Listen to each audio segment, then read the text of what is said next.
title of this talk is Geometrical Manipulations, Dephasing and Pumping of Spin. I would like to start by thanking the organizers for inviting me to this very special conference on this very special occasion.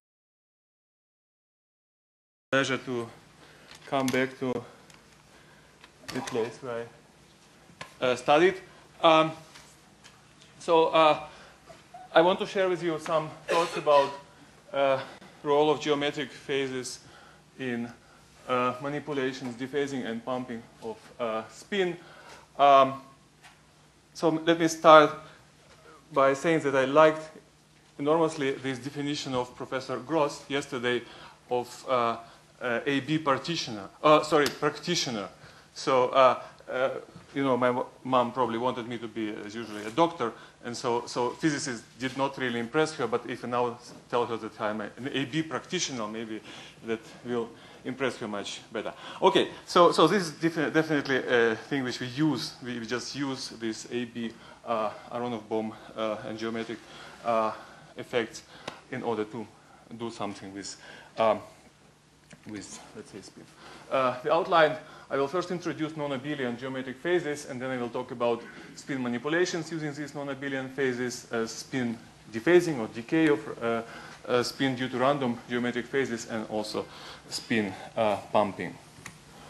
Okay, let me try to make a very short introduction about first abelian geometric phases. So, as we know, in all kinds of, one of the ways to have this phase is to introduce a system with a Hamiltonian which is controlled by some external parameters chi, and then we subject this system to the usual Schrödinger equation, and we change those parameters adiabatically, and all this gives us the evolution of the wave function, which is given by, which actually tells us that the system stays in the eigenstate, in the instantaneous eigenstate of this Hamiltonian, but it gets a dynamical phase and also a geometric phase, and this geometric phase, it is a Berry phase, it's given by this expression, by this gradient, the sandwich of the gradient operator in this wave function. And this is, of course, very intimately related to the Aronoff-Bohm and Aronoff-Kasher effect. What is important in all these abelian effects that we really need also the other path, this HL, because, of course, our wave function just gets a phase, and in order to measure this phase, we have to interfere with another path, and then we can observe this phase. So we've heard today already about black holes interfering, so I probably will not really impress you by solitons, but we thought once I was here, I learned from Yakir and from Lev and from Escher Ben Jacob about these things, and we thought even about interfering and observing Aronoff-Kasher effect with Josephson fluxons or objects which carry one fluxon. And I must say nowadays, maybe it sounded a bit crazy back then, but nowadays the quantum properties of these solitons are well established. So let me now move to non-abelian geometric phases. The formula look very similar, except for indices. Everything becomes a matrix. So we have a degenerate subspace, let's say spin 1/2, just a double degenerate space, and then the wave function evolves very similarly within this subspace, but it gets a dynamical phase, but it also gets rotated by unitary transformation. And this unitary transformation is actually also looking like a geometric phase, but this vector potential is now a matrix, and then that's why we have to path order this integral, and that's what happens. And this matrix is again very similar to what we had before, just with this indices sigma and sigma prime. So that's what these non-abelian geometric phases are.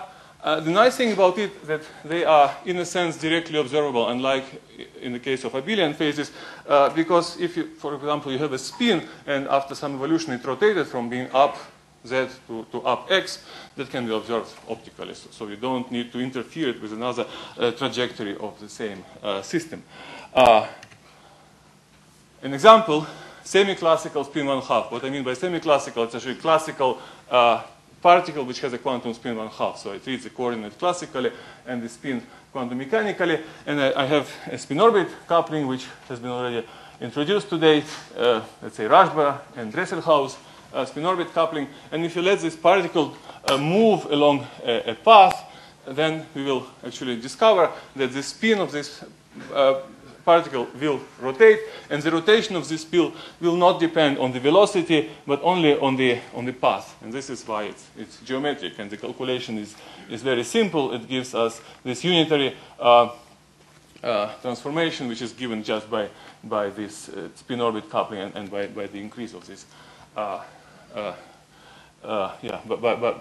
By this matrix here of spin-orbit coupling and by the increase of the coordinates. So it is a geometric effect. So that's a very simple example, and you can of course think about many things. One of the things we thought about, you put it on a curved wire, and I really apologize. There is a lot of literature about spin-orbit couplings and curved wires, and you can think of these systems, how to use these geometric effects. But what probably is a bit troubling here, if you want to really control your electron, you don't do it here. The electron has its Fermi velocity, it flies freely, and it doesn't give you an impression that you really control it like just moving this particle along a trajectory. It has many options here. So that was the motivation for our work, and we want to have an electron in a quantum dot, and we want to really employ this geometric non-abelian geometric manipulations in a quantum dot for a localized electron. So how to do that?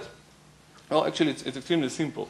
So let's think of an electron, of a quantum dot, say parabolic quantum dot, subject to spin-orbit interaction. We have some spin-orbit interaction there. Magnetic field is 0. So from here on, I will talk only about zero magnetic field effects. And let's just think about what happens if we apply an electric field to this dot. Well, it's a parabola, so if you apply a linear potential, this parabola just moves, just shifts. Here you see this parabolic potential. We add the linear part, and of course it shifts. So by applying electric field, we can just shift this dot. And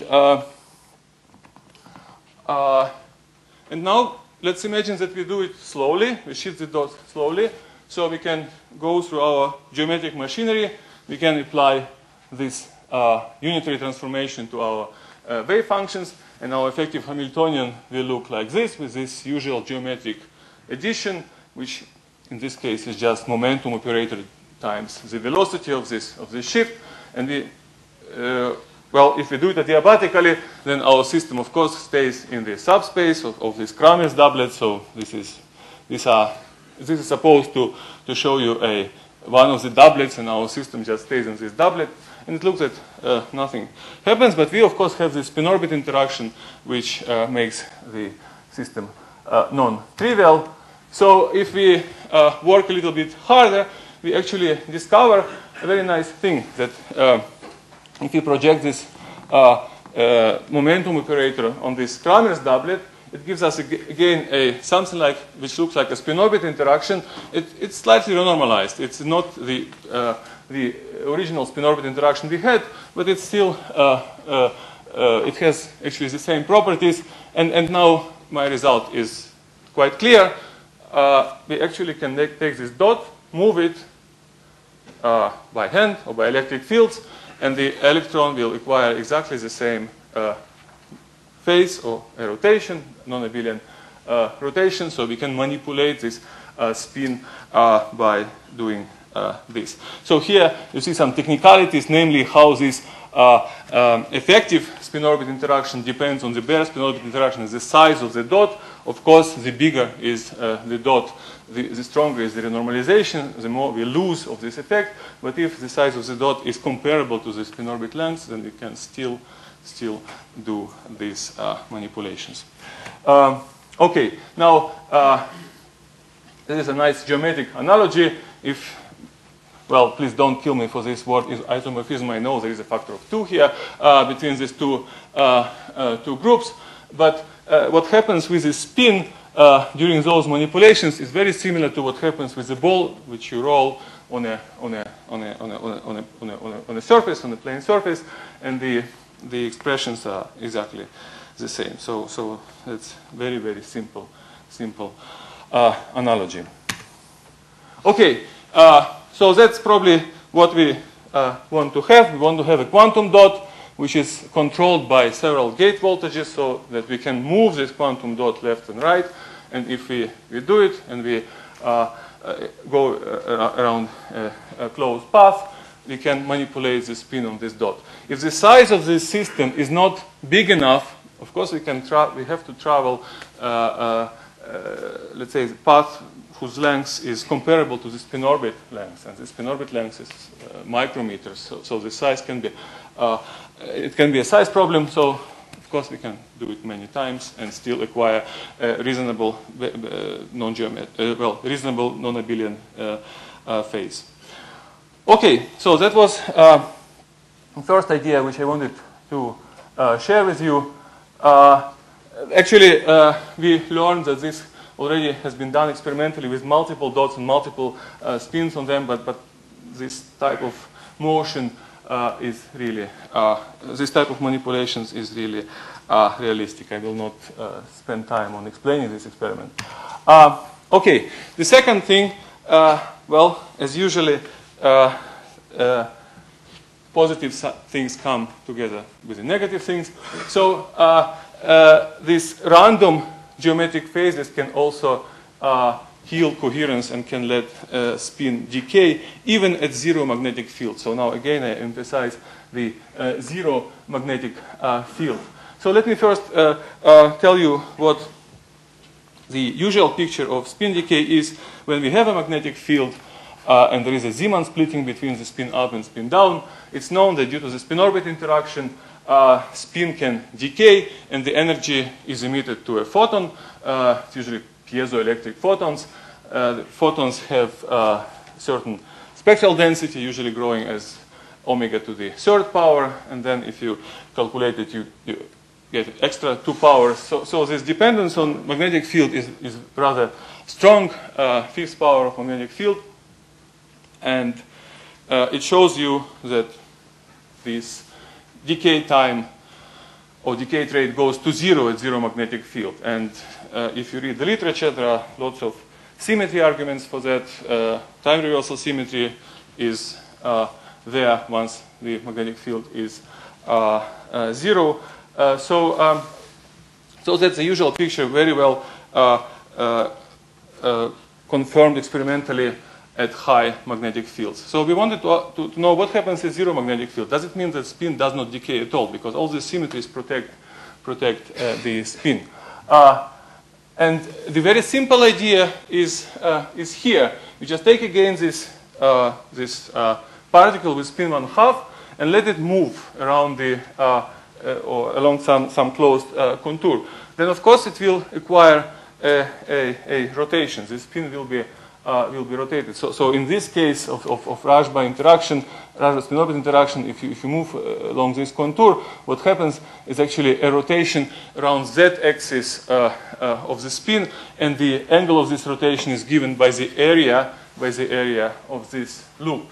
And now the idea is simple. If you have random electric fields which make your electron kind of diffuse, so you get random area. Sometimes it goes clockwise, sometimes counterclockwise, and then you get just area diffusion, and it gives you the random phase of the spin. So that's geometric spin dephasing. One can work it out properly doing the perturbation theory, but maybe the netto effect is that once you look at this dependence of the relaxation rate, dependence on the magnetic field, you will always find a saturation at very low magnetic fields. And this is due to geometric effects. Maybe very short last point about geometric spin pumping, again at zero magnetic field. There were quite many ideas how to pump spin, or how to create spin currents at finite magnetic fields. There were also few papers with ideas about how to do it at zero magnetic fields. We wanted just to analyze a very simple minimal model to do that. And the minimal model is just to have two orbital levels in a quantum dot, because you need two levels in order to introduce any spin-orbit coupling. With one orbital level, spin-orbit coupling cannot exist. And the Hamiltonian just looks like this. You have two levels, epsilon 1, epsilon 2, those are as energy, and this is the only form of the spin-orbit coupling you can have in such a simple system. And to pump, you can either make your barriers higher or lower, or move these energy levels up and down. Those are the options. The machinery we use is the usual Brouwer's formula, scattering matrices. I probably don't have much time to talk about that. The only thing a very interesting thing I can tell you, what you observe is here's the two formulas for the charge pumped and spin pumped. And charge pumped is proportional to 1 minus T0. T0 is the transmission coefficient. And spin pumped is proportional to the transmission. So how to understand that? Here, you see that even if the total transmission through the system is 0, you can still pump. What does it mean? How comes? Transmission is 0, nothing flows. This is called peristaltic pumping. Again, something from medicine. You can close completely the left barrier, let electron go through the right barrier to the dot, then close the right barrier, open the left barrier, it goes again. So all the time the transmission is 0, but you pump something. For spin, that's very interesting and suggestive result. For spin, that doesn't work. You really have to have an open system in order to pump the spin. And so let me just, tell you, of course, this is again a geometric effect. You can work it out, and you see that the pumped spin is given by an area integral of some effective magnetic field in the parameter space now, of course, and we've calculated these magnetic fields for two possibilities. One is that you control both energies, energy levels, epsilon 1 and epsilon 2. Then you just have to go around some of these areas and you will pump spin. More realistic experimentally is that you control just the sum of these two energies by a gate voltage, and you control one of the barriers. And again, if you go around this area, you will pump spin. So that's probably all I wanted to tell you today. Those are my conclusions. Thank you very much.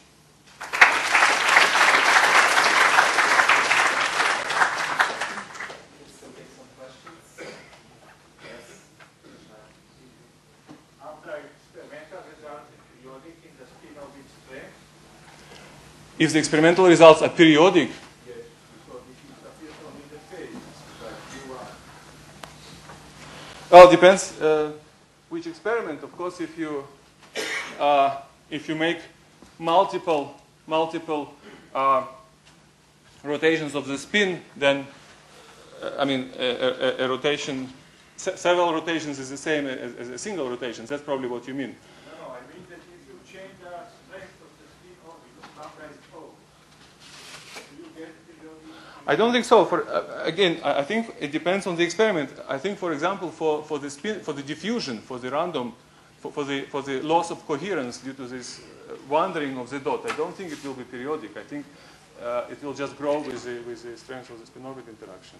Because your areas, of course, your strength constant grows, but your area is random. Your coefficient in front of this thing is random, so it will not be periodic, I think. I see no more questions, so let's thank the speaker again.